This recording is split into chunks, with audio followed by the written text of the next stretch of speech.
Bonjour à toutes et à tous et bienvenue dans Les Experts. Pendant presque une heure, on va donc balayer l'actualité de la semaine. Alors cette semaine, on va parler sécurité dans la capitale, guerre d'influence chez Défi, neutralité au Parlement bruxellois ou encore du budget de l'État. Et pour commenter cette actualité riche, j'ai à mes côtés deux experts.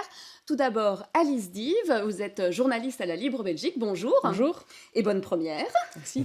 Et puis, nous avons évidemment là un habitué des experts, vous le connaissez bien, et puis un habitué aussi du petit écran tout court, Pascal Vrébos, donc auteur, Bonjour. présentateur sur LN24.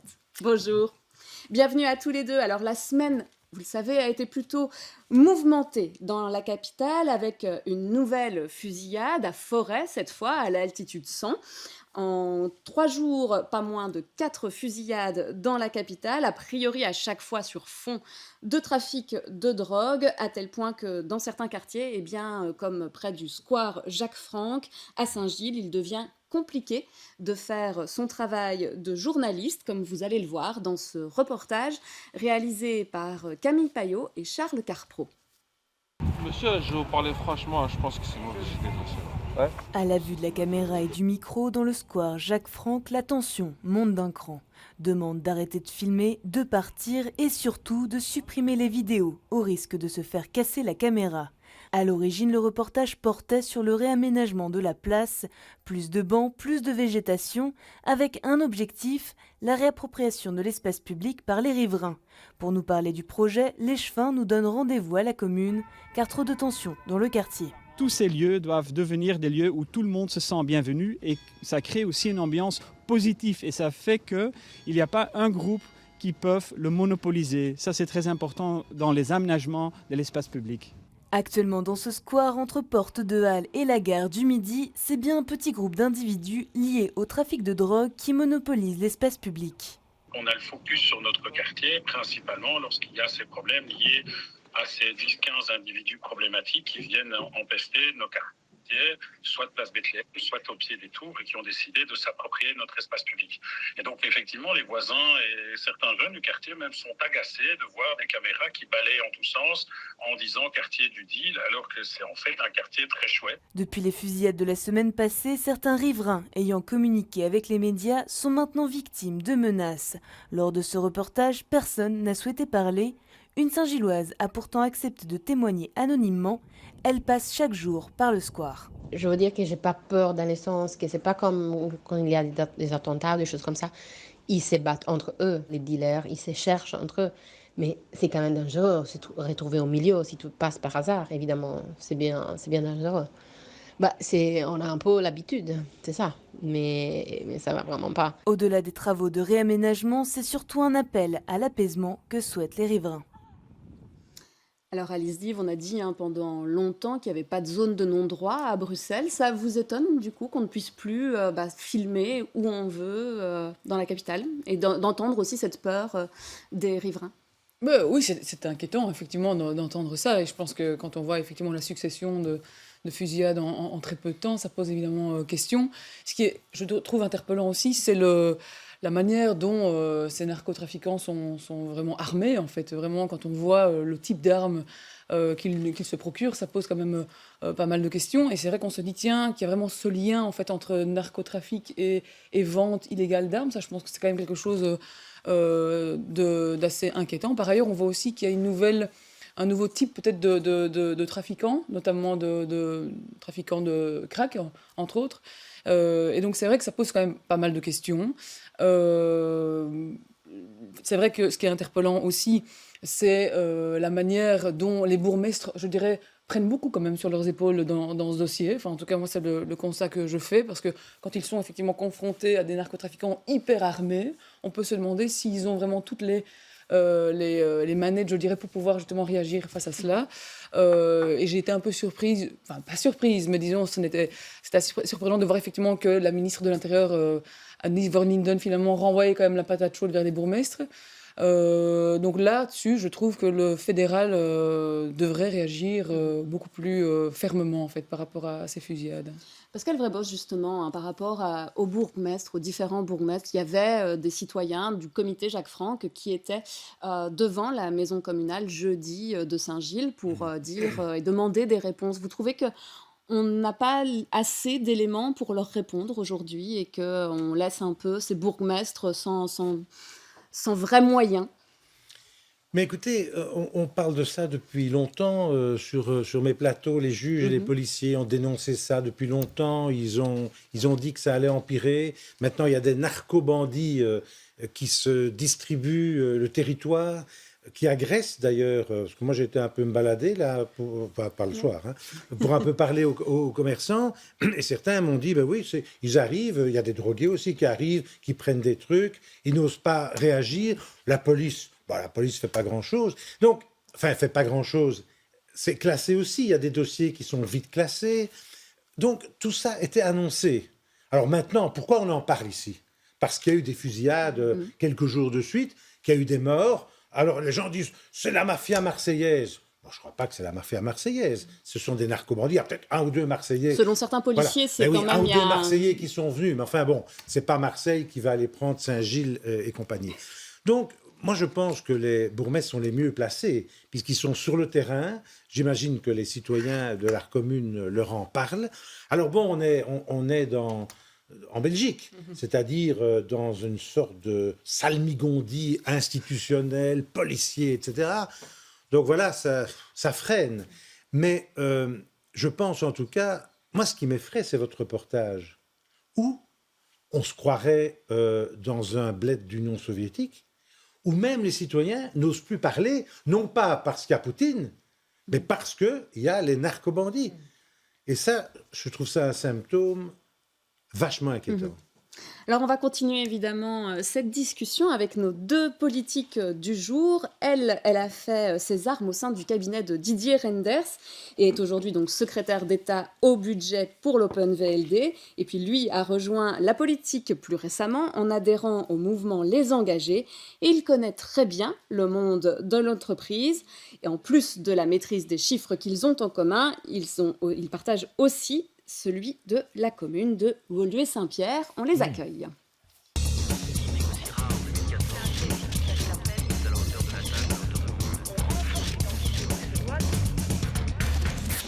Voilà, Alexia Bertrand et Yvan Verhofstadt, bonjour à tous les deux. Merci d'avoir accepté notre invitation. Alors évidemment, on va revenir donc sur ces fusillades. Alexia, d'abord, cette semaine, Pascal le disait aussi, c'était quelque chose de connu. On a eu sur notre antenne à BX1 le juge Michel Claise qui expliquait que ça faisait longtemps que la justice était au courant, qu'elle tirait la sonnette d'alarme, que les policiers aussi. Alors finalement, est-ce qu'on a un peu fait une politique de l'autruche ? Je trouve que la situation est particulièrement grave à Bruxelles et c'est vrai que quand je me promène dans différents quartiers de Bruxelles, je n'ai jamais vraiment connu ça ou vu cela. Et je crois qu'il faut travailler ensemble. Et ça suffit de se jeter les responsabilités d'un niveau de pouvoir à l'autre. Ça ne sert pas le bruxellois, ça ne sert pas le citoyen. Il y a des responsabilités locales, il y a des responsabilités régionales, il y a des responsabilités fédérales. Je trouvais d'ailleurs que l'initiative qu'avait prise le Premier ministre sur la gare du Midi était un bel exemple de coordination, ensemble avec la ministre Annelies Verlinden, avec les bourgmestres de Bruxelles, avec le ministre-président bruxellois. Et je crois que c'est comme ça qu'on doit avancer. Il y a des choses... pas juste une opération de communication, parce qu'au final, c'était ça cet été, et pour l'instant, il n'y a pas grand-chose qui a été mis en place. On parle d'un commissariat. Je pense qu'il faut d'abord, pour opérer des changements, être d'accord sur les constats et réunir les acteurs. Et si vous n'avez pas tous les bons acteurs autour de la table, rien ne peut bouger. Et je crois que c'était la première fois d'abord que l'ensemble des acteurs étaient réunis et qu'on prenait conscience du problème. Et je constate que c'est comme ça dans tout, c'est que pour qu'il y ait des changements culturels qui s'opèrent, il faut d'abord partager les constats. Enfin, aujourd'hui, il y a un accord sur les constats. Certains ont peut-être fait la politique de l'autruche. Pour d'autres, ça fait longtemps qu'ils tirent la sonnette d'alarme à Bruxelles sur des questions de sécurité. Je crois qu'ici, il y a des actions très concrètes qui peuvent être prises par les bourgmestres qui ont aussi une compétence policière, ce qu'on a appelé la very irritating police, la police permanente, de dire on doit constamment être sur les lieux, ne rien lâcher. Il y a aussi des choses qui paraissent peut-être plus accessoires, mais qui en fait sont très importantes dans le trafic de stupéfiants. C'est fermer des night shops qui sont parfois l'approvisionnement de l'alcool des dealers, éclairer les parcs. Vous savez, j'étais récemment à la porte de Halle dans le parc. Le soir, il y a moyen de l'éclairer encore beaucoup plus. Il est un peu éclairé, mais si vous l'éclairez de manière beaucoup plus forte, on sait très bien que l'éclairage est quelque chose qui complique un peu la vie des dealers. Et puis, bien sûr, il y a des choses qui se font au niveau fédéral. Le parquet de Bruxelles a été renforcé, avec 8 magistrats de parquet, avec 5 juristes de parquet. La police fédérale judiciaire a été renforcée avec 67 personnes. Ce sont des actions qui sont importantes. La police ferroviaire aussi a été renforcée. Et donc, on va vers une justice plus forte et une prise en charge plus forte de ces phénomènes de narcotrafic. Mais c'est vrai qu'on peut se poser la question, est-ce que c'est assez ? Notamment, les engagés ont demandé qu'on renforce ce cadre de police. Vous avez parlé de 3600 policiers. Exactement. Et plus de 250 magistrats supplémentaires. Et c'est pas nouveau, parce qu'en fait, c'est vrai que ce qui arrive aujourd'hui, et c'est très symptomatique, c'est vrai qu'il y a des coups de feu, il y a des morts, et du coup, on en parle. Mais la réalité, c'est que cette situation-là, elle perdure déjà depuis très longtemps. Ça fait longtemps, même depuis la norme KUL, qu'on sait qu'il y a un sous-financement de la sécurité à Bruxelles. Nous demandons depuis des années avec les engagés plus de 3000 policiers pour renforcer le cadre. La réalité, c'est que ce soit en matière de sécurité ou de défense, c'est que certains ont cru peut-être à un certain angélisme, que tout allait bien se passer, qu'il n'y avait pas de danger. Et je pense que tout doucement, on se rend compte que non, la sécurité de nos concitoyens, elle est importante et que pour ça, il faut investir, il faut mettre les moyens pour y arriver, que ce soit au niveau de la sécurité ou de la justice, où aujourd'hui, on voit bien que l'arriéré judiciaire, il ne date pas d'hier, mais il y a vraiment un travail de fond à faire pour qu'on y revienne. Et je pense que c'est non seulement la sécurité, mais c'est aussi le sentiment de sécurité qui démarre depuis la propreté, parce que tout ça est lié, jusqu'à l'éclairage, jusqu'à la force publique. Et je pense que tout ça est un continuum dans lequel on a vraiment besoin d'investir suffisamment, parce qu'il n'y a pas, on n'y arrivera pas sans. Alice, vous vouliez Oui, je voulais revenir sur le cas de la gare du Midi. Ce qui est exact, c'est vrai qu'il y a eu une coordination à ce niveau-là au moment où ça s'est fait pendant l'été. Ce qu'il faut quand même dire, c'est que, et c'est pour ça que ce serait intéressant que ça se poursuive dans le temps, c'est qu'il y a quand même eu un déplacement des narcotrafiquants dans les quartiers dont on parle aujourd'hui. Donc ça veut dire que si l'opération a probablement eu de l'effet, elle n'a fait que déplacer en tout cas le problème, d'où l'intérêt de poursuivre le travail en bonne collaboration.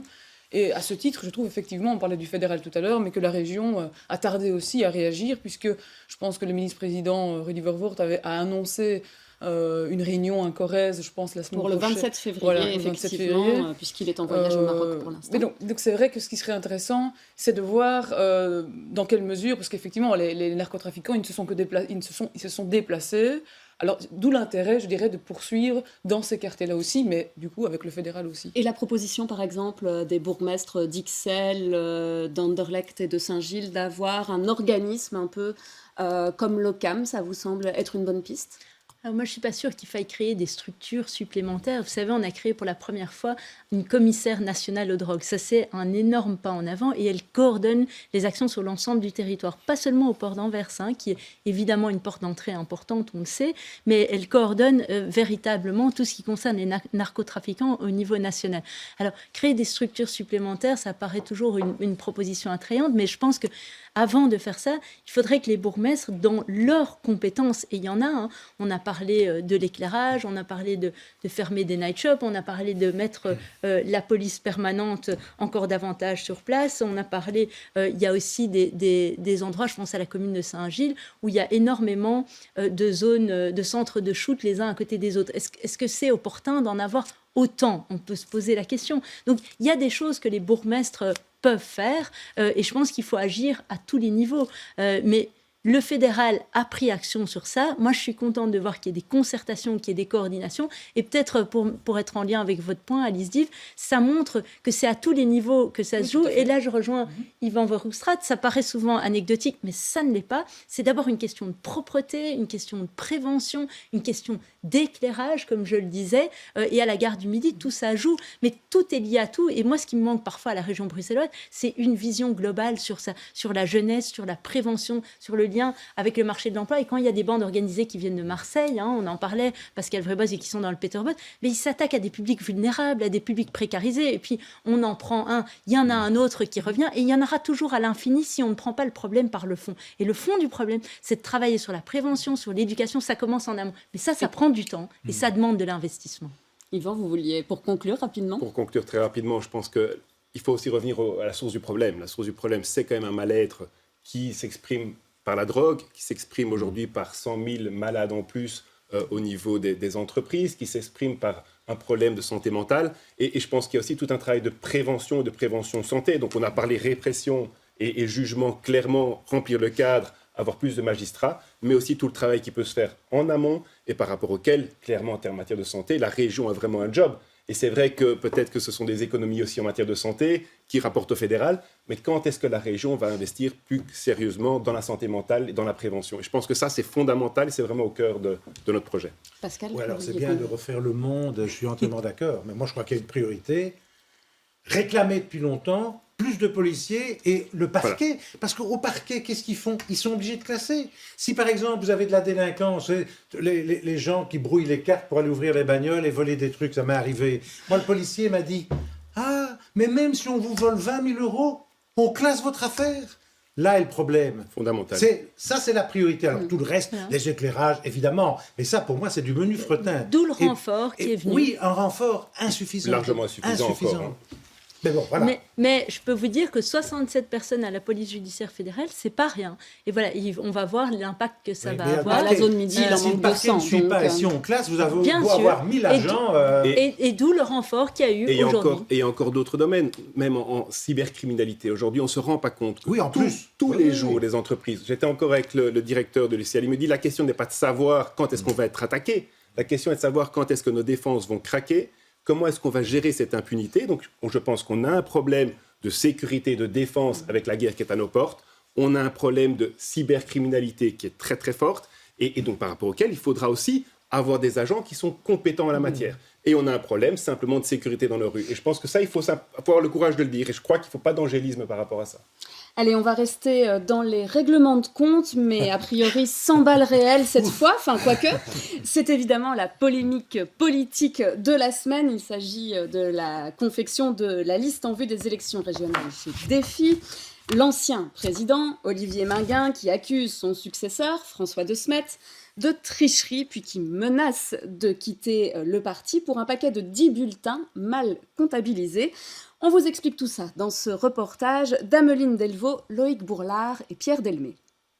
Olivier Minguin, en colère, convoque en urgence la presse ce mardi matin. Ses propos sont durs, sans équivoque.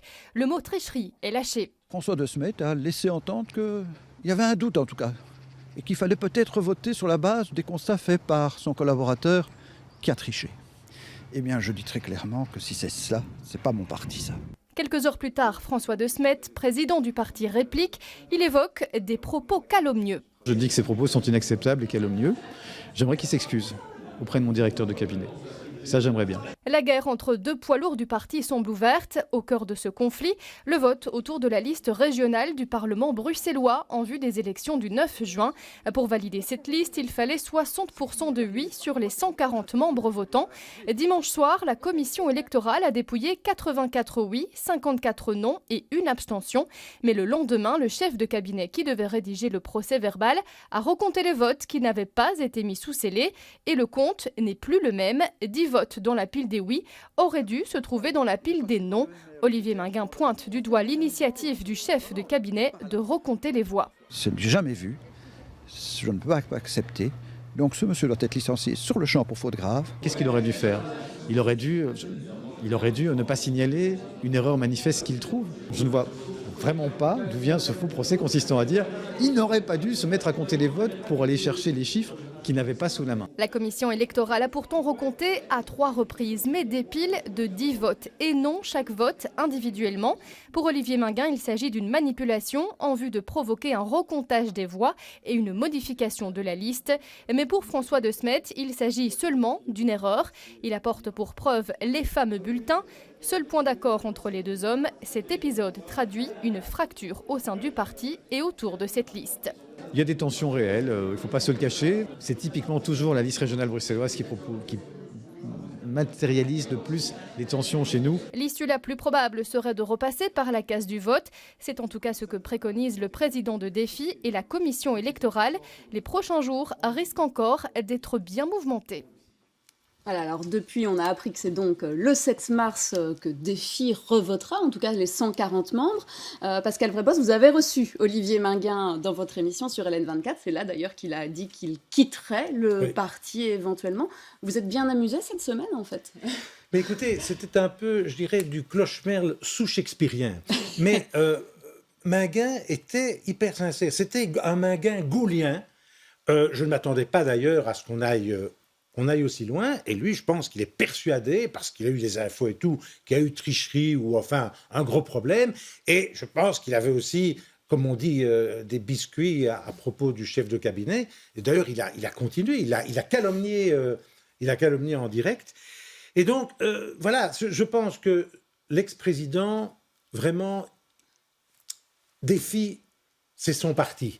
C'est son parti, et il ne peut pas supporter la moindre chose qui ne va pas dans son sens. Et c'est vrai que c'est un peu, enfin, pour quelques voix, c'est un peu absurde. Toute cette histoire est absurde. Et ce que je ne comprends pas d'ailleurs, c'est qu'il n'y ait pas quelqu'un, je crois que peut-être Gozouin pourrait jouer ce rôle, pourrait jouer une sorte de rôle de médiateur, de mettre tout sur la table, de s'expliquer, plutôt que d'aller se tirer des balles à ciel médiatique ouvert. Alors Alice Dive, vous pensez justement que cet épisode va avoir des répercussions sur le score de Défi au Parlement bruxellois? Ils ne sont pas en super forme? Mais ce qui est vrai, c'est qu'on est encore relativement loin du scrutin. Et donc les gens ont quand même tendance à oublier rapidement. Et donc je ne suis pas sûre que ça aura vraiment un impact sur le résultat du vote au moment où ça se passera. Mais il n'empêche que c'est quand même effectivement assez surréaliste de voir. Alors ce qui est vrai, Olivier Minguin a raison, c'est qu'il y a clairement eu une forme d'amateurisme dans la manière dont ça s'est passé. Et il a raison de le pointer du doigt. Mais effectivement, le fait de le faire sur la place publique... et de s'en prendre au président qu'il a lui-même adoubé, c'est presque pour moi de la folie en fait, parce que déjà quand on voit la situation, je dirais le poids électoral de Défi aujourd'hui à Bruxelles, c'est incompréhensible qu'il fasse ça. J'ai même réfléchi en me disant tiens, peut-être que dans un an on comprendra sa stratégie, parce que parfois avec le recul on se rend compte qu'il y avait en fait quelque chose, mais en fait non, là non. Et donc c'est vrai, Didier Gozouin aurait pu jouer ce rôle d'arbitre. Et ce matin, ou en tout cas vendredi matin, je voyais que notamment des ténors du parti communiquaient justement pour manifester leur soutien par rapport à François Le Smet. Et je pense qu'en l'occurrence, c'est tout à fait approprié. Après, oui, non, c'est inexplicable. Je ne comprends pas pourquoi Olivier Minguin réagit comme ça, en tout cas, et de cette manière-là. Oui. Yvan, est-ce que vous avez l'impression que Défi se tire un petit peu une balle dans le pied aussi? C'est peu dire. Alors peut-être que les gens auront oublié, mais ici on parle des deux personnes les plus importantes du parti, qui s'envoient des mots qui sont quand même pas neutres, tricherie, calomnie, je vais quitter. Je trouve que c'est triste en fait. Je trouve ça triste pour la démocratie, honnêtement, parce que si un parti qui s'est toujours positionné, et des gens que j'apprécie par ailleurs, tant Olivier que François, s'envoient des noms comme ça et semblent ne pas être capable de faire respecter la démocratie au sein même de leur parti. En général, ça se fait en privé, pas en public. Oui, et en privé, encore pire. Mais oui, je préférais que ça ne se fasse pas du tout. Enfin, c'est ça qui est fou, quelque part, que la démocratie ne puisse pas être respectée dans un parti qui se dit être le grand responsable et numéro un de la justice. Oui, c'est un petit comptage en public. Donc là, comme transparence, on ne peut pas mieux faire. Oui, enfin, c'est un petit comptage, sauf que l'un dit que l'autre a triché quand il a recompté. Et l'autre, donc plus personne ne sait qui a triché. L'un comme l'autre disent que l'autre a triché. Enfin, je veux dire, c'est quand même, on parle quand même de choses qui sont quand même importantes. On fait une enquête, j'imagine. Voilà. Justement, le juge Claise. Est-ce que le juge Claise est là? Il pourra voir si ça a été imprimé au parti ou ailleurs, ou à la librairie. En tout cas, les journalistes pourront recompter les voix le 7 mars, a priori, c'est ce qui a été dit. Donc. Mais si on a besoin des journalistes pour recompter les voix au sein d'un parti, moi je pense que ce parti est peut-être devenu trop petit pour des égos, trop grand. et que c'est peut-être le danger de la politique. Alexia Bertrand, vous semblez être atterrée par ce qui se passe chez des filles. Mais moi, je trouve que c'est triste, c'est terrible. En fait, je ne me réjouis jamais quand un parti démocratique va mal. L'enjeu est tellement énorme, ces élections, j'espère que tout le monde s'en rend compte. C'est les extrêmes qu'on doit combattre. Et en fait, c'est presque un dilemme de prisonnier, comme on appelle ça en négociation. On aurait tous intérêt à se mettre ensemble pour lutter contre les extrêmes. Et puis, en fait, chacun est un peu en train de regarder son petit nombril et chacun a un intérêt plus grand à faire défaut qu'à regarder le gâteau dans son ensemble. Donc, ça me rend triste parce que, comme Yvan, moi, j'ai beaucoup de respect tant pour Olivier Minguin que pour François De Smet. Et je trouvais en fait intéressant ce que Pascal Vreboss a dit en disant « je l'ai eu ». Et il semblait sincère. Et en fait, c'est juste une histoire humaine. Comme dans toutes les histoires humaines, je pense que les deux sont de bonne foi, en fait, et que chacun a sans doute sa vérité, c'est-à-dire qu'ils croient sincèrement ce qu'ils disent et on voit qu'ils se battent pour ça, mais ce qu'on oublie en chemin, c'est les dégâts qui sont faits. Donc moi, je peux que souhaiter qu'on revienne le plus rapidement possible à la sérénité. Je leur souhaite tout le meilleur et vraiment de faire la clarté, et j'espère qu'ils en sortiront apaisés, en fait. Voilà, mais c'est une histoire humaine, comme souvent en politique, c'est des histoires d'hommes et de femmes. C'est du théâtre. J'espère que c'est pas du théâtre. Je crois pas. Je crois qu'il y a des enjeux, mais les enjeux aujourd'hui, ils sont trop importants. Ils sont trop importants pour nous tous que pour pouvoir se prêter à ce genre de disputes. Et donc voilà. Et je pense que ce sont deux hommes qui ont une vision. Ce sont deux hommes dont on a besoin dans la démocratie. Donc voilà, moi je leur souhaite de s'asseoir ensemble et de trouver une solution surtout. Alors évidemment, on va être honnête, nous enregistrons donc cette émission vendredi après-midi. Pour l'instant, nous ne savons toujours pas qui est tête de liste à la Chambre pour l'EMR. Vous avez dit que vous êtes toujours partante donc, pour faire une liste commune Open VLD MR. On parle de Valérie Glatini pour remplacer Sophie Wilmès qui irait donc à l'Europe et de vous à la 4e place. Est-ce que c'est aussi ce que vous avez, vous, comme information? Est-ce que vous acceptez cette place? Alors, les discussions sont toujours en cours, et je pense que là, c'est OMR à venir avec une proposition. Du côté de l'Open VLD, on est toujours partisan pour la liste commune, et moi, à titre personnel, je l'ai toujours dit, c'est mon option préférée. Pourquoi? Parce que je crois, et à nouveau avec les enjeux qui nous attendent, et je crois que tout le monde se rend compte que les élections de juin vont être un défi immense, pas juste le jour de l'élection, mais après, pour former un gouvernement pour l'avenir du pays. Et donc, je crois dans une famille libérale forte, je crois dans une famille libérale unie, parce que je pense qu'on sera plus fort aussi pour négocier un accord de gouvernement. Mais la 4e place, ça vous irait? Alors, je ne peux pas répondre à ça aujourd'hui parce que je pense qu'il faut d'abord venir avec une proposition de liste, avec qui sera la tête de liste. Voilà, j'ai lu plusieurs noms comme vous. Je pense que ça leur appartient. C'est pas à nous, c'est pas à l'Open VLD, c'est pas à moi à m'exprimer à ce sujet. Et puis voir qui sera sur cette liste. Il faut que ce soit une liste forte. J'ai confiance que l'EMR va concocter une liste forte si Sophie Wilmès part à l'Europe. Je sais que Sophie Wilmès fera aussi campagne à Bruxelles et aidera et soutiendra cette liste. Mais aujourd'hui, je ne peux pas répondre à cette question parce que d'abord, ça me dépasse moi-même. Il y a d'autres enjeux aussi. C'est plus large que ma petite place sur cette liste. C'est comment est-ce qu'on fait campagne ensemble comme famille libérale. Donc, moi, je peux pas vous répondre aujourd'hui, mais je reviendrai avec plaisir demain. Si donc samedi, a priori, et je vous en parle. On est vendredi après-midi. Voilà. C'est en train de se décider sans doute au MR. On ne vous passe pas un coup de fil, on demande l'avis à l'Open VLD, ou bien ça se fait au-dessus de vous, j'en sais rien, je vous pose vraiment la question. Rassure, et puis, est-ce que ça barde aussi au MR, comme j'ai des filles? Alors, je vous rassure, il y a eu beaucoup de contacts, entre l'Open VLD et le MR. Oui. Moi-même, j'ai eu des contacts avec beaucoup de gens du MR. Donc, oui, les contacts sont suivis, ils sont soutenus, on échange. Mais à nouveau, vous savez, et peut-être que l'épisode qu'on vient de voir chez Défi montre aussi une chose, c'est que voilà, au moment des listes, c'est tout. Non, pas tant ça. C'est que c'est toujours compliqué. Oui, l'exercice de faire des listes, quel que soit le parti, on l'a vu au PS, c'est toujours compliqué. Et donc voilà, je leur laisse, ça leur appartient. Et je pense que c'est à. Donc, on dit vous êtes 4e, on ne vous dit pas quand, mais vous acceptez. Non, cette discussion-là, elle se fera avec l'Open VLD par rapport à ce qui sera sur la table. Mais comme je ne sais pas aujourd'hui ce qui est sur la table et que je ne peux même pas vous dire qui est la tête de liste, je ne sais pas vous répondre à cette question. Yvan Verhofstadt, ça vous ravit, Sophie Wilmès, en concurrente, puisque vous êtes tête de liste pour les engager Moi, à l'Europe? je regarde pas trop les équipes de l'autre côté. Moi, je m'occupe de ma campagne qui était partie déjà depuis longtemps. Et c'est quand même quelque chose qui me frappe par rapport au monde de l'entreprise. Hein, c'est de voir ces tensions, ces luttes de pouvoir pour faire des listes, etc. Et heureusement, franchement, chez les engagés, on n'a pas eu ça. Et pour moi, c'est vraiment une chance qu'on a. C'est que globalement, le choix des têtes de liste et le choix des listes est fait de manière assez sereine, malgré qu'on ait beaucoup de nouveaux. Certains diraient que vous n'avez pas assez de candidats, en fait, pour qu'il y ait si, ces je peux égos. vous dire qu'il y avait quand même, mais je pense que tout le monde a compris. Moi, je vois par exemple, je pense clairement à une personne qui a dit, non, je pense qu'un tel est un meilleur candidat que moi, je lui laisse ma place alors qu'elle lui avait été promise.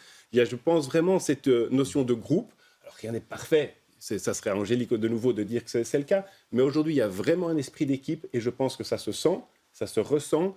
Et je crois que tout le monde doit essayer de trouver sa place en pensant d'abord à l'équipe. Et moi, ce que je trouve étonnant en politique, c'est qu'il y a peu cette notion d'équipe, en tout cas par rapport, de manière générale. Ça vous étonne? Ça m'étonne par rapport au monde des affaires. Franchement, dans le monde des affaires, si on était en train de se tirer dans les pattes de cette manière-là, et je parle pas je vise pas un parti plus qu'un autre, je dis que cette mentalité-là, elle doit absolument changer parce que à la fin, de toute façon, on devra travailler ensemble. Mais c'est la même chose entre les partis. La réalité, c'est que même parfois dans une campagne électorale, on se tape les uns sur les autres. La réalité, c'est que demain, ce pays aura besoin de réformes. On aura besoin d'hommes et de femmes capables de se parler, de construire des ponts. Et c'est fondamental. Donc dire, voilà, est-ce que j'aime tout le monde au MR? Non. Mais est-ce qu'il y a des gens très bien au MR? Oui. Est-ce qu'il y a des gens très bien au PS, chez Écolo? Oui. Dans l'ensemble des partis, je pense que ce qui est clé, c'est de mettre en avant ceux qui peuvent faire quelque chose, de trouver des points communs, de dresser des ponts plutôt que d'opposer, parce qu'il n'y a qu'ensemble. On ne fera hélas pas 51%, enfin, je ne crois pas. Et donc, on devra quand même travailler avec d'autres. Et donc, la clé, c'est de se dire, mais comment ne pas tout casser pour après faire semblant? Sinon, ça devient du théâtre, et je pense que les citoyens méritent plus que du théâtre, quand même. Allez, je vais vous proposer à chacun d'entre vous, on va passer à notre séquence, donc les têtes d'affiche. D'abord, 4 personnalités pour Alexia Bertrand. Donc tout d'abord, Luc Hénard, ancien juge bien populaire qui devient candidat PS à l'Europe. Alexei Navalny, l'opposant russe le plus célèbre, décédé dans sa cellule. Sophie Wilmès, probable tête de liste pour les européennes pour le MR donc. Et Micheline Prels, doyenne des actrices françaises, décédée à 101 ans. Alors, vous prenez Luc, Alexei, Sophie ou Micheline? Alors, j'aurais voulu en prendre 2. Il va falloir choisir. J'aurais pris Sophie Wilmès et Alexei Navalny, mais je vais prendre Alexei Navalny parce que c'est quelque chose qui m'a, et je pense tout le monde, particulièrement touché. Je crois qu'il n'y a pas d'autre mot que héros. Et aujourd'hui, où la démocratie est sous pression, et c'est une vérité, la démocratie est sous pression aussi dans nos démocraties. Vous savez, les études sur la démocratie, elles sont faites par Cambridge chaque année, le montrent, et en particulier dans les 18-35 ans, la démocratie n'est plus acquise, elle n'est plus une évidence, et elle est bien perçue chez les jeunes seulement quand il y a des leaders forts et des leaders populistes à la Donald Trump. C'est un véritable problème, c'est une inquiétude. Parce qu'on termine alors dans des démocraties, dans des dictatures élues.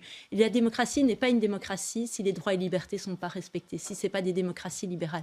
Navalny, il était dans un régime de véritable dictature et il a payé le prix de sa vie, il le savait. Il le savait. Quel courage. Cet homme aurait pu rester en Allemagne après qu'il ait été empoisonné. Il a décidé de revenir et il savait qu'il irait jusqu'au bout.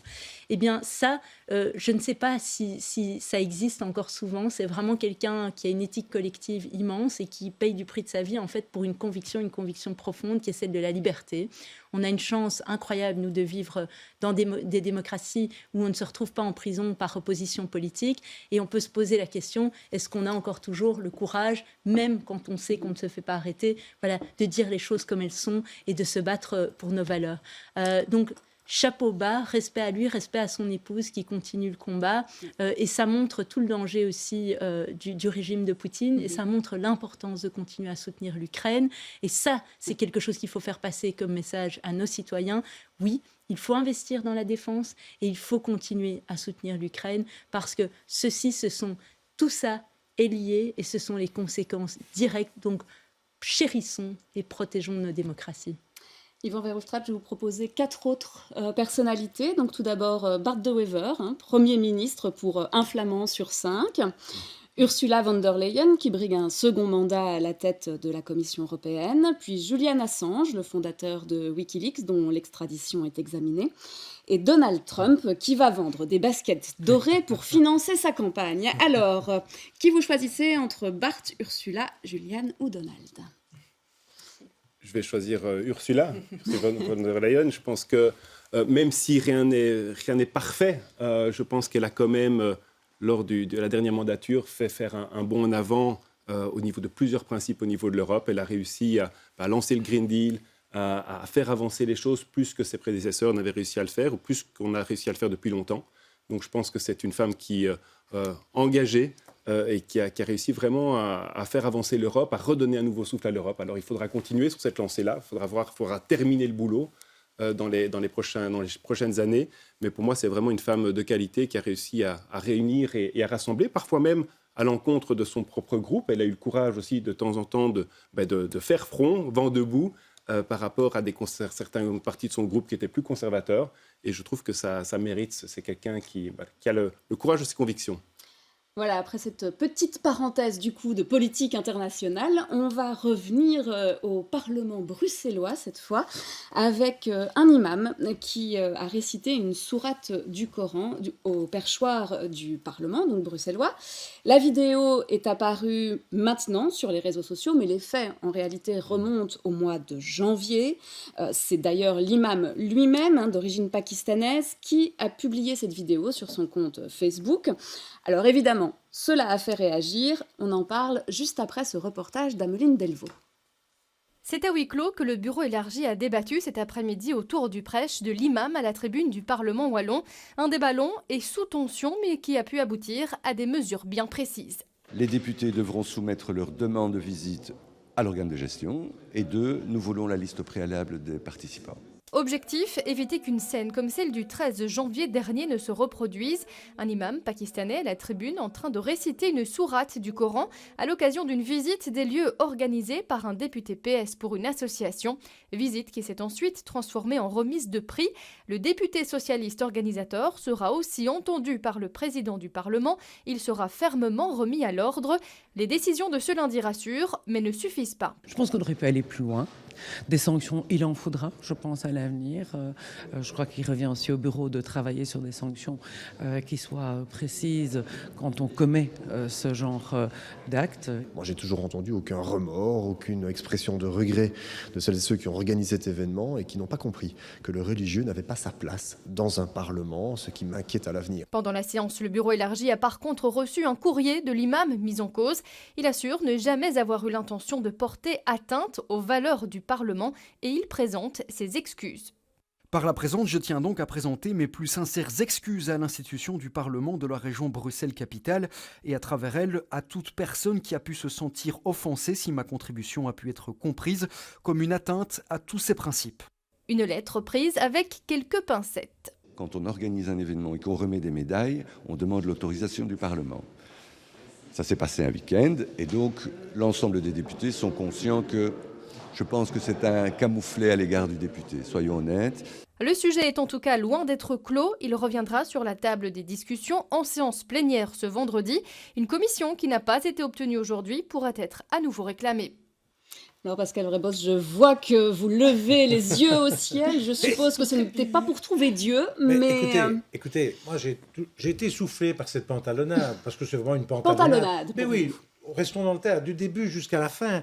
D'abord, le vice-président, Konyuku, qui a invité l'imam, il savait que c'était un imam qui faisait de l'activisme islamiste. Alors, il y avait aussi un prêtre et non, c'était pas un prêtre, c'était une autre religion.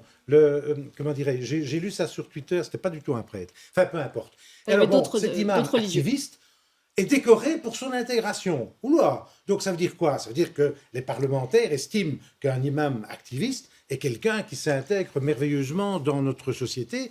Et puis alors, il y a ces sourates où il fait une sorte d'hymne à l'islam et aussi, il dit que les non-croyants, il les éjecte. Alors franchement, on est là, je ne sais pas moi, dans quelque chose d'invraisemblable. Ou alors on peut le traiter à la rigolade et dire, bon, ok, il est venu, que maintenant toutes les religions, toutes les sectes, tous les courants philosophiques viennent dans ce Parlement pour apporter un plus intellectuel. Et puis finalement, ce serait peut-être pas mal parce que ce serait un cours comparé d'histoire des religions, ce que la communauté française a voulu faire depuis 1998 dans les écoles, fameux cours de citoyenneté, il n'est toujours pas là vraiment. Donc c'est peut-être un début. Ça, c'est de l'humour, hein. Alice Dive, ça a sa place au Parlement Alors, non, ça n'avait même quand clairement c'est en pas- visite, c'était pas pendant une séance Non, officielle. Ça n'avait clairement pas sa place au Parlement. Par contre, je ne suis pas tout à fait d'accord avec Pascal, dans le sens où sur le contenu d'abord de la prière qui a été lue par l'imam en question, qui a présenté ses excuses, à la différence d'ailleurs de l'organisateur de l'événement. C'est exactement ça, c'est quand même c'est ça le hyper point, je important. crois. Il présente ses excuses. Alors, il faudrait, moi je ne suis pas une spécialiste des religions, mais sur le passage de la sourate en question, rien ne, en tout cas, nous permet de dire à ce stade qu'il est islamiste. Enfin, donc là, ce serait quand même... C'est connu avant. Oui, donc, oui, non, c'est... Ce qu'il y a, c'est que c'est vrai qu'en tout cas, il n'a pas... Parce qu'à un moment donné, il était question de dire, oui, que dans il n'est pas fiché, il n'est pas radicalisé. En tout il cas, aurait dit, oui, il faut aller... Et donc, en fait, ce qui se passe ici, c'est que d'abord, il a présenté ses excuses. Bon, alors, le fait est qu'il dit lui-même, j'ignorais, effectivement, que ça ne se faisait pas au sein d'un hémicycle, ce qui, effectivement, est un aveu de non-intégration. Ça, c'est tout à fait vrai, dans le sens où ça montre qu'il n'avait pas connaissance de comment ça se fait, je dirais, chez nous, où la neutralité de l'État est effectivement sacrée, je dirais. Et donc ça, c'est un point. Il s'en était excusé. Le problème, moi, je trouve qu'il reste ici, c'est vraiment l'organisateur de cet événement, à savoir, donc, en l'occurrence, le député socialiste, le vice-président, pardon, qui, en l'occurrence, ne s'est jamais exprimé. En tout cas, on verra, évidemment, comme vous dites, ici, on enregistre le vendredi, mais il faudra voir s'il va à un moment donné s'exprimer. Mais je pense que si, à un moment donné, parce que j'entendais aussi, je pense, Karine Lalieu, d'ailleurs, chez vous, qui disait, mais il n'y a pas lieu de pointer les responsabilités individuelles. Ben si, en fait, il y a vraiment une responsabilité individuelle, en l'occurrence. Et c'est vrai, on peut se poser la question de savoir si des sanctions ne sont pas, je dirais, logiques dans ce cadre-là pour le socialiste en question. Il faut savoir que dans d'autres parlements, on fait carrément une retenue sur salaire, en estimant effectivement qu'il faut le pénaliser d'une manière ou d'une autre. Donc voilà, moi je pense que le problème est plutôt du côté de l'organisateur de l'événement, plus que du côté de l'imam. Alexia Bertrand, vous avez siégé au Parlement bruxellois pendant longtemps. Il n'y a pas des règles assez claires au Parlement ?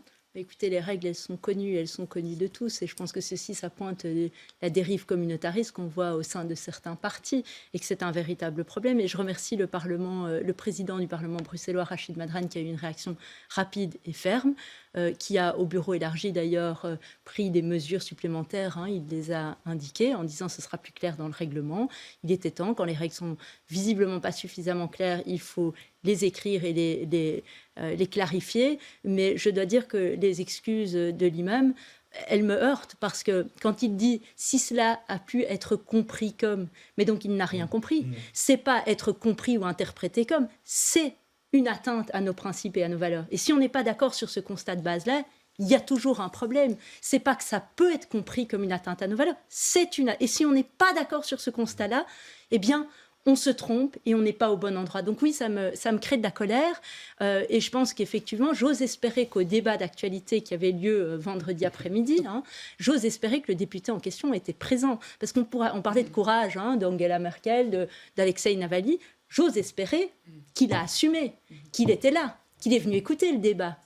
Je ne sais pas, je n'en sais rien. Je ne suis pas présente au Parlement bruxellois cet après-midi. Mais donc, oui, ceci est extrêmement problématique et ça montre que les débats sur la neutralité qu'il y a eu les dernières années au Parlement bruxellois, eh bien, ils avaient un sens. Ils avaient un sens parce que regardez ce qui se passe quand on laisse aller les choses. Il y avait une autre personne qui était présente aussi pendant cette session, c'était la secrétaire d'État Nawal Benamou, qui est sortie au moment de cette sourate. Ça vous semble logique, Yvan Verhofstadt, aujourd'hui, qu'elle soit simplement sortie et que personne n'ait arrêté non plus cet imam pendant... C'est largement insuffisant. C'est largement insuffisant et je pense que les personnes qui ont organisé, qui étaient présentes, qui n'ont pas communiqué, parce que comme vous le dites, ça a mis beaucoup de temps avant d'être pris en considération, c'est la preuve d'une dérive qui est inacceptable, clairement inacceptable. Et donc je pense qu'il y a des responsabilités. Par rapport à ces responsabilités, il faudra que ceux qui sont compétents pour ça puissent et ordonnent les sanctions nécessaires, mais c'est inacceptable. On est vraiment dans quelque chose. Et plus, moi c'est vrai que je pointe plus la responsabilité des organisateurs, des politiques qui ont la responsabilité, qui ont charge de l'État, que de l'imam. Alors c'est vrai qu'il doit s'adapter, il doit s'intégrer, il aurait dû savoir, il devrait savoir, mais ceux qui sont vraiment responsables, c'est ceux qui sont les représentants du peuple, qui sont les élus du peuple, eux n'auraient jamais dû donner accès, c'est eux qui ont donné accès, c'est eux qui ont laissé faire soit en quittant, mais quitter, c'est une certaine lâcheté, en réalité. C'est pas du tout suffisant. Je pense qu'à un moment donné, il faut dénoncer, il faut interrompre. Mais non, ça ne se fait pas. Bon, Et puis, oui, c'est 3 minutes 30 dans la lecture. Alors c'est 3 minutes 30, mais on s'arrête, on interrompt. Elle savait que c'était inacceptable. D'ailleurs, peut-être pour laquelle sort, mais sortir, ce n'est pas du tout suffisant. Ça montre bien que la norme est en train de s'estomper par rapport à la neutralité nécessaire et indispensable dans le temple, qui ne peut être le temple que de la démocratie. Et je pense qu'il faut être très, très, très clair par rapport à ça. Et c'est vrai qu'à Bruxelles, certains partis sont en train de jouer un jeu dangereux. Ce sont des allumettes qui pourraient devenir très dangereuses pour notre démocratie. Et je crois que là, il faut être extrêmement ferme. Allez, je vais vous présenter à présent 5 phrases. Vous allez devoir en choisir une, tous les deux. Donc, soit elle vous énerve, soit elle vous ravit. D'abord, une visite chez les super riches à Uccle par les jeunes de la FGTB qui est organisée prochainement. Le départ des 3 pandas de Paradisa vers la Chine. Le PTB en tête à Bruxelles selon un sondage du VIF. Jacques Doyon qui porte plainte pour diffamation. Et puis Tim De Wolf qui démissionne du poste de procureur du roi de Bruxelles. Alexia. Alors, je vais prendre le PTB en tête à Bruxelles parce que je pense que c'est un enjeu démocratique et c'est peut-être un peu le thème finalement de l'émission. Il y a quand même un thème à travers la neutralité, à travers Navalny, à travers ce qui se passe chez Défi. Ceci, c'est pas anodin. Le PTB en tête, le PTB, c'est un parti extrémiste, et d'ailleurs il y a un lien avec la visite des super riches par la FGTB qui semble noyautée par le PTB, un parti qui monte les gens les uns contre les autres, qui systématiquement fait de la fausse information. On l'a vu encore avec ce qui a été dit sur une de nos plus belles sociétés belges, à savoir Colruyt, où ils font semblant de ne pas savoir faire la différence entre un bilan consolidé et un... Il a reconnu la faute. Comme l'imam, il s'est excusé. Oui, mais les fautes, malheureusement, continuent. Donc, heureusement qu'il y a eu une reconnaissance, effectivement. Mais enfin, ce n'est pas la première fois et ce ne sera pas la dernière fois. Et donc, c'est une situation grave où on oppose les gens les uns aux autres, où on traite les adversaires politiques comme des ennemis et où on affaiblit et on casse la démocratie. On parlait d'Europe là tout à l'heure avec Yvan Verhofstadt qui est candidat à l'Europe. Le PTB, c'est un parti qui souhaite sortir de l'Europe, qui souhaite sortir de l'OTAN. Alors tu parlais, Yvan, de ceux qui étaient un peu angéliques, ceux qui font croire qu'aujourd'hui la paix, ça ne se prépare pas, ceux qui veulent aujourd'hui nous faire croire qu'il faut sortir de l'OTAN, qu'il faut sortir de l'Europe, c'est de la folie furieuse. C'est des gens qui ne savent ni condamner le régime chinois par rapport aux Ouïghours, ni condamner l'invasion en Ukraine. Est-ce qu'on se rend compte du danger que c'est de potentiellement confier les clés de la démocratie à des gens comme ça. Voilà. Et si les citoyens veulent en parler, eh bien, je prendrai tout le temps qu'il faut pour en parler et pour expliquer, parce que ça, c'est l'enjeu démocratique fondamental, bien plus que tous les autres. Donc on a bien compris que ça vous énervait. Yvan, qu'est-ce qui vous énerve ou qu'est-ce qui vous ravit je vais rester dans le thème. Si Alexa a pris le PTB, moi je pense qu'une visite chez les super riches à Uccle, c'est tellement... On pourrait faire à Woluwe-Saint-Pierre, si vous voulez. C'est tellement stigmatisant. C'est tellement stigmatisant. Et c'est ça le drame, je pense vraiment le drame de notre société. C'est aujourd'hui ceux qui opposent. Et je vais dire que pour ça, le MR a aussi une responsabilité. Parce que c'est la même logique. C'est 50 nuances de gauche et nous. Je veux dire, on devra, et je me répète par rapport à ce que je disais tout à l'heure, on devra travailler ensemble à trouver des solutions structurelles. Aujourd'hui, il y a une colère qui est alimentée parfois par des syndicats et donc par des gens qui sont aussi payés par l'État. Une colère qui est alimentée, qui est attisée du tous contre tous, des riches contre les pauvres, les vieux contre les jeunes contre les vieux, les blancs contre les noirs. Je pense que ça suffit. Je pense que ça suffit. Il va falloir à un moment donné qu'on reprenne de la nuance, de la capacité à travailler ensemble. Aujourd'hui, stigmatiser les super riches, c'est aussi ridicule que stigmatiser une image de chômeur, je m'en foutiste. Aujourd'hui, on a besoin que chacun participe à l'effort commun, et heureusement qu'il y a des gens qui ont bien gagné leur vie, et évidemment qu'il faut aider chacun à pouvoir s'en sortir mieux. Je pense que là, on est dans une logique qui est clientéliste, quelque part, où chacun parle plus qu'à... Enfin, on reste dans une logique de lutte des classes, les riches qui sont d'un côté, les pauvres de l'autre. Je pense qu'aujourd'hui, on a vraiment à travailler ensemble, à un impôt peut-être plus juste. C'est pour ça qu'on aurait eu besoin d'une réforme fiscale, on pourrait y revenir, mais c'est fondamental qu'on arrête d'opposer. Vous me faites justement une transition parfaite avec notre dernier thème. Merci beaucoup. On va continuer à parler économie, puisqu'avec une femme et un homme de chiffres, forcément, on ne pouvait pas passer à côté. On parle quand même de grandes difficultés futures pour l'État belge au niveau financier. Alors, où trouver de l'argent, c'est un petit peu la question. En tout cas, pour la ministre des Pensions, Karine Lallieu, c'est forcément sur le capital qu'il faut le prendre. Elle était interviewée par Fabrice Grosfilet ce lundi. On peut aller chercher l'argent là où elle est. Et où est-ce qu'on peut aller chercher l'argent? Il y a effectivement des gens qui sont protégés par la droite. C'est notamment les multinationales. Ce sont notamment les profits des banques. Ce sont notamment les grosses fortunes. Oui, ce sont aussi les détenteurs d'actions, par exemple. Oui, les détenteurs d'actions. La Banque nationale nous dit, vous taxez les plus hauts riches, c'est-à-dire les 3% de la population très riche, ça peut rapporter jusqu'à 5 milliards d'euros. Eh bien, nous prenons ces 5 milliards d'euros et nous les redistribuerons pour les travailleurs. Est-ce qu'on se pliera, si le Parti socialiste est dans la prochaine majorité fédérale, est-ce qu'on se pliera au carcan budgétaire européen qui est en train d'être réactivé? Il avait été abaissé pendant la période de la Covid-19, on est quand même en train d'y revenir. Ça veut dire qu'on va devoir faire beaucoup d'économies dans la prochaine législature? Alors, il faut toujours faire attention là où on dépense. Mais vous savez, à l'Europe, on envoie aussi des gens qui veulent lutter contre cette Europe de l'austérité, qui veulent lutter contre la droite européenne. Pour l'instant, dans les sondages, c'est plutôt une victoire de la droite, voire de l'extrême droite au niveau européen. Et alors, vous croyez que je pars perdante aux élections? Vous pensez que le socialiste part perdant aux élections? Nous partons au combat parce que nous voulons une société d'égalité. Nous voulons une société de justice où chacun a un bien-être. Et dans des sociétés riches comme au niveau européen, nous pouvons veiller au bien-être de l'ensemble de la population. Et ce que je demande à l'Europe, c'est d'être aux côtés des citoyens au quotidien, des citoyens les plus vulnérables. Et c'est ce que je fais dans le cadre de la présidence européenne. Alors je dis non à l'austérité, nous devons faire attention à nos dépenses publiques, nous devons dépenser correctement, mais nous ne serons pas dans l'austérité demain, en tout cas si nous sommes au pouvoir. Alors Alexia Bertrand, ça fait beaucoup d'informations d'un seul coup, je sens. Et là, il faut que je réagisse parce que c'est pas possible. Est-ce qu'on va chercher donc ces 5 milliards? Est-ce que ça peut rapporter 5 milliards si on fait un impôt sur la fortune? Mais écoutez, tout le monde nous dit, mais tout le monde, il faut quand même lire les rapports de l'OCDE, du FMI, de ce que dit la Commission européenne. Le problème aujourd'hui du budget de l'État belge, c'est pas du côté des recettes, c'est du côté des dépenses. Et l'Europe l'a tellement bien compris que l'Europe vient, dans les nouvelles règles budgétaires européennes, d'imposer une norme de dépenses. Et on est légèrement au-dessus de cette norme de dépenses. C'est ce à quoi je travaille avec les partenaires de coalition depuis des mois maintenant. Et ça a été un effort important. Et je les remercie parce qu'on a fait des efforts. Mais il va falloir aller plus loin. Ce que dit le FMI, c'est qu'avec les soins de santé qu'on a, en fait, comparé aux autres pays, on devrait être 20 à 30% moins cher. Mais vous réalisez ce que ça veut dire ? C'est grave comme affirmation. Ça veut dire, je suis en train de dire qu'on ne doit pas toucher aux droits des patients. Ça veut dire qu'avec le même service, on peut le faire 20 ou 30% moins cher. Alors faire croire aux gens qu'on va aller chercher ça dans les recettes et chez les super riches, c'est un leurre. Pourquoi ? D'abord parce que tout le monde nous dit qu'on est déjà sur le podium, et c'est pas moi qui le dis, c'est toutes les études. On est sur le podium, non seulement en matière d'impôt sur le travail, mais aussi en matière d'impôt sur le capital.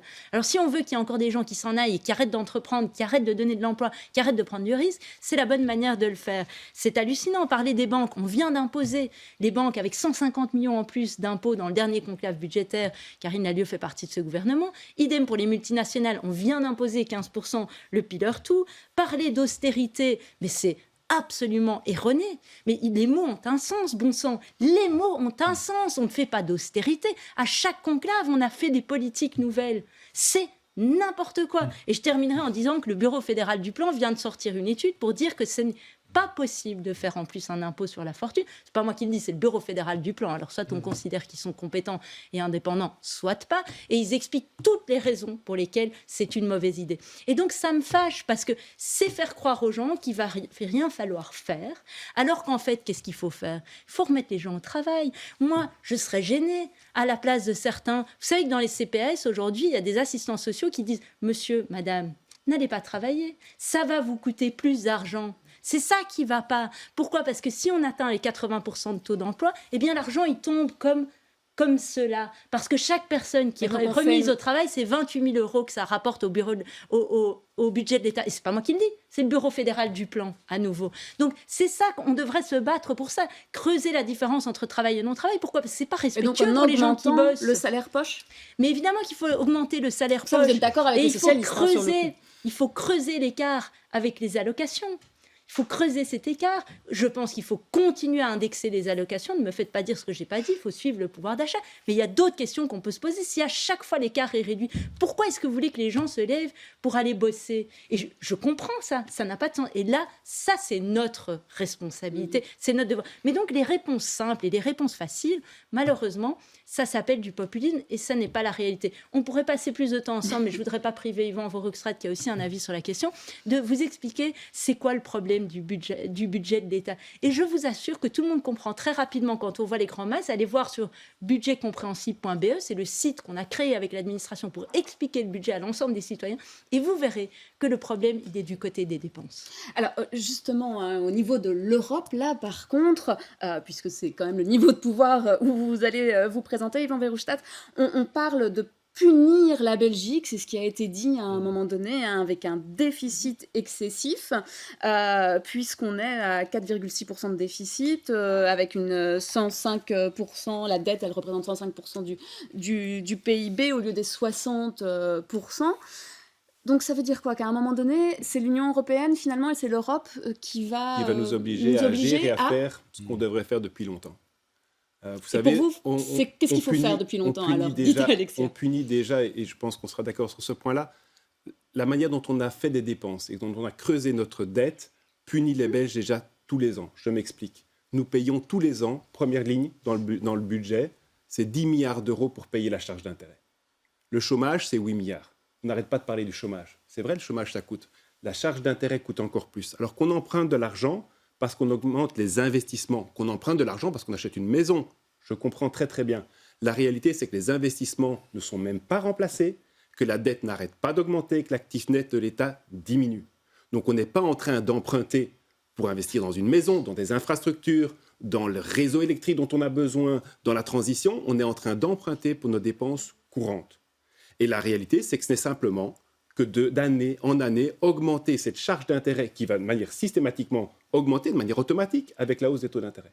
Et donc, la réalité, c'est qu'on a des charges de dépenses qui sont beaucoup trop élevées, mais oui, le capital devrait participer un peu plus. Et oui, en même temps, il faut diminuer les dépenses de l'État. Et il y a des choix qui devront être faits. Comme chacun des concitoyens, nous faisons, il y a des bonnes politiques, mais qui ne sont pas indispensables et qu'on devra arrêter.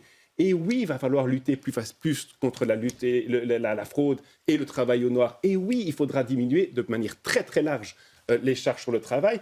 Et oui, donc en fait, je pense que c'est en même temps. Et c'est pour ça qu'on a fait un plan stratégique, mais de 40 milliards d'euros. Si vous ne diminuez pas de 25%, comme on l'a proposé, les charges sur l'emploi, vous n'allez pas mettre les gens plus à l'emploi et vous ne pouvez pas supprimer tous les emplois que l'on a créés. Donc en Belgique, c'est vraiment une réforme fondamentale, structurelle qui doit être faite pour pouvoir remettre de l'énergie. Au niveau européen, peut-être pour un mot sur le niveau européen, la question clé au niveau européen, c'est qu'on doit s'arranger pour avoir un niveau de concurrence qui est acceptable pour nos entreprises.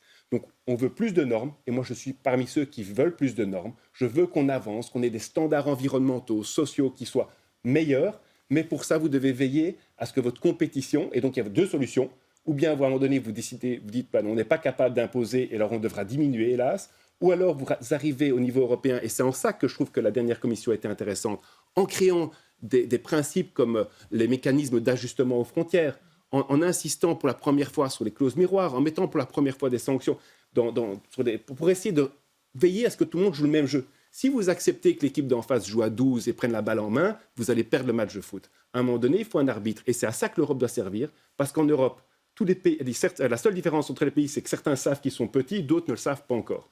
Mais on est trop petits, si on n'est pas ensemble au niveau européen, pour réguler cette mondialisation qui a besoin d'être régulée. On l'a compris, la tâche est encore très longue, on pourrait discuter encore très longtemps sur cette question, mais malheureusement notre émission est déjà terminée. Ça passe vite. Merci à tous et à toutes d'être sur ce plateau et puis de nous avoir suivis chez vous. Et je vous dis à bientôt. Merci à vous. Merci.